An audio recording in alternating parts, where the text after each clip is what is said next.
Hi everyone, welcome to my channel. இன்றைக்கு நாங்கள் வீடியோவில் பார்க்க போகிறது பீஃப் ஃப்ரைட் ரைஸ்.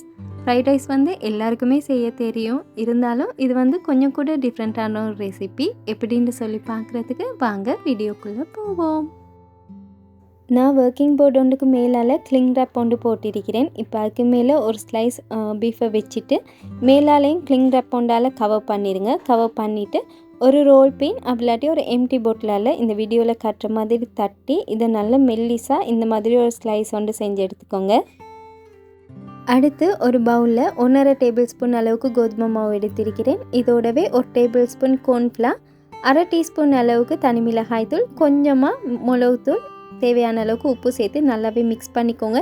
இதில் உங்கள்கிட்ட இருந்தால் கார்லிக் பவுடர், ஜிஞ்சர் பவுடர் எல்லாம் இருந்தால் சேர்த்துக்கோங்க. ஃப்ளேவர் நல்லா இருக்கும். அதே மாதிரி தான் இன்னொரு பவுலில் ஒரு முட்டை, இதோடவே கொஞ்சமாக உப்பு, மிளகுத்தூள் இது எல்லாத்தையும் சேர்த்து நல்லாவே பீட் பண்ணி எடுத்துக்கோங்க முட்டையை. அடுத்து நாங்கள் ஸ்லைஸ் பண்ணி வச்சுருக்கிறோம்னா பீஃப், அதை வந்து மாவில் நல்லா கோட் பண்ணிக்கோங்க. எல்லா இடத்துலையும் மாவு வந்து நல்லாவே பட வேணும். அதனால் 2 சைடும் இது மாதிரி திருப்பி நல்லா கோட் பண்ணினதுக்கு பிறகு இதை அப்படியே எடுத்து எக்லேயும் நல்லாவே கோட்டிங் கொடுத்து எடுத்துக்கோங்க. இந்த மாதிரி 2 சைடும் திருப்பி போட்டு கோட்டிங் கொடுத்ததுக்கு பிறகு மறுவாய் இதில் பிரெட் க்ரம்ஸ் எடுத்திருக்கிறேன். அதுலேயும் நல்லாவே பரட்டி எடுத்துக்கோங்க. இப்போ இதை நல்லா இந்த மாதிரி கோட் பண்ணினதுக்கு பிறகு நான் ஒரு பேனில் எண்ணெய் ஊற்றி சூடாக்கி இருக்கிறேன். எண்ணெய் வந்து கொஞ்சம் மீடியம் சூட்டில் தான் இருக்க வேணும். நிறைய சூடாக இருந்தால் டக்குன்னு கரைஞ்சிடும் தானே. அதனால் இது மாதிரி பொரிச்சுக்கோங்க. ஒரு சைட் பொரிஞ்சதுக்கு பிறகு மற்ற சைடும் திருப்பி போட்டு 2 சைடும் மாறி மாறி திருப்பி போட்டு நல்லாவே பொரிச்சு எடுத்துக்கோங்க. இது பொரிச்சு எடுத்ததுக்கு பிறகு அவ்வளோ கிறிஸ்பியாக இருக்கும். சும்மாவே சாப்பிடலும் இந்த மாதிரி பொரிச்சு எடுத்துக்கோங்க. அடுத்து யூஸ்வலாக ஃப்ரைட் ரைஸ் செய்கிற மாதிரி தான் அடுப்பில் ஒரு பேன் ஒன்று வச்சுட்டு நான் கொஞ்சமாக எண்ணெய் ஊற்றிருக்கிறேன். அடுப்பை வந்து ஹை ஃப்ளேமில் தான் வச்சுருக்கிறேன். இப்போ இல்லைனா 2 முட்டையை உடச்சி சேர்த்திருக்கிறேன். அந்த நாங்கள் எக் கோட்டிங் கொடுக்க வச்சோம்னா முட்டை, அதோட இன்னொரு முட்டையையும் சேர்த்து தான் பீட் பண்ணி எடுத்திருக்கிறேன். இல்லை கொஞ்சமாக உப்பு மிளகும் சேர்த்து மிக்ஸ் பண்ணியிருந்தேன். முட்டை வந்து ஓரளவுக்கு வெந்ததுக்கு பிறகு மிக்ஸ் பண்ணிக்கோங்க. அப்போ தான் முட்டை கொஞ்சம் பெரிய பெரிய துண்டு எல்லாம் இது மாதிரி இருக்கும். இப்போ இல்லைனா ஒரு வெங்காயத்தை வெட்டி சேர்த்து வதக்கி கொற போகிறேன். அடுப்பு வந்து ஹை ஃப்ளேமில் தான் இருக்குது.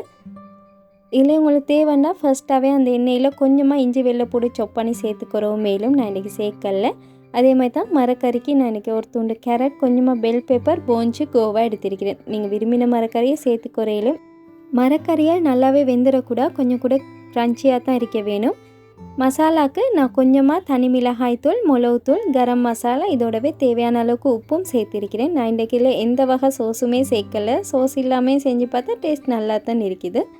உங்களுக்கு விரும்பினீங்கன்னா சோஸும் சேர்த்துக்குறையிலும். Soy sauce, tomato sauce, chilli sauce எது வேணாலும் சேர்த்துக்குறையிலும் உங்களோட டேஸ்ட்டுக்கு ஏற்ற மாதிரி. அடுத்து இதிலவே நான் ஆக்கி வச்சுருந்த பாஸ்மதி சோறு இருக்கேன்னா அதையும் சேர்த்துட்டு மேலால் லீக்ஸ் எல்லாம் சேர்த்துருக்கிறேன். உங்கள்கிட்ட ஸ்ப்ரிங் ஒனியன் இருந்தால் அது சேர்த்துக்கோங்க. டேஸ்ட் நல்லா இருக்கும். இதோடவே நாங்கள் ஃபஸ்ட்டாக பொரித்து வச்சுருந்தோம்னா பீஃப், அதை வந்து சின்ன சின்னதாக வெட்டி சேர்த்திருக்கிறேன். இது தான் இதோட டிஃப்ரெண்ட்டான ஸ்டைல். எந்த நாளுமே நாங்கள் சிக்கன் பொரித்து போட்டு தானே செய்வோம். ஒரு டைம் பீஃபை இந்த மாதிரி பொரித்து சேர்த்து செஞ்சு பாருங்கள், நல்ல டேஸ்ட்டாக இருக்கும். அடுப்பையும் ஹை ஃப்ளேம்லேயே வச்சுட்டு ஒரு டைம் நல்லா மிக்ஸ் பண்ணி எடுத்திங்கன்னா டேஸ்ட்டான பீஃப் ஃப்ரைட் ரைஸ் ரெடி. இது செய்கிறது மிச்சமே ஈஸி தான். நீங்களும் செஞ்சு பாருங்கள். கொஞ்சம் கூட டிஃப்ரெண்ட்டான டேஸ்ட்டோடு நல்லாவே இருக்கும். என் வீடியோஸ் உங்களுக்கு பிடிச்சிருந்தா மியாஸ் கிச்சனை சப்ஸ்கிரைப் பண்ணி சப்போர்ட் பண்ணுங்கள். இன்னொரு ரெசிபி ஒன்றோட உங்களை சந்திக்கிறேன். அது வரைக்கும் bye, take care and thanks for வாட்சிங்.